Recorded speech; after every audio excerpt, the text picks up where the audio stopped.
नमस्कार मंडळी, मी आहे स्नेहल आणि आज आली आहे मी पाचधारा येथे दर्शन करण्यासाठी आणि माझ्यासोबत आहे आमचे नमो महाराज। आम्ही दोघेही इथे फर्स्ट टाइम आलेलो आहे। पाचधारा इथे पाणी वर्षभर वाहते, अगदी उन्हाळ्यातही हे पाणी पूर्णपणे आटत नाही अशी याची मान्यता आहे। इथे 5 वेगवेगळ्या दिशांनी येणाऱ्या झऱ्यांमुळे याला पाचधारा असे नाव पडले आहे। लोक म्हणतात की हे पाणी औषधी गुणधर्म आहे।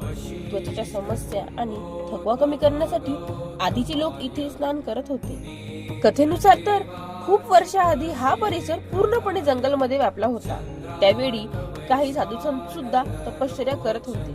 ते रोज झऱ्यांच्या पाण्यामध्ये आंघोळ करून पूजा करत होते। असे मानले जाते की त्यांच्या भक्तीमुळेच इथे 5 दिव्य शक्ती प्रकट झाले आहे आणि 5 झऱ्यांच्या ठिकाणी देवांचे स्थान निर्माण झाले आहे। ते भगवान शिव, गंगा माता, नाग देवता, ग्राम देवता, हनुमान देव आणि देवी माता यांचे इथे स्थान आहे। आणि गुफेच्या आतमध्ये या आहेत देवी माता।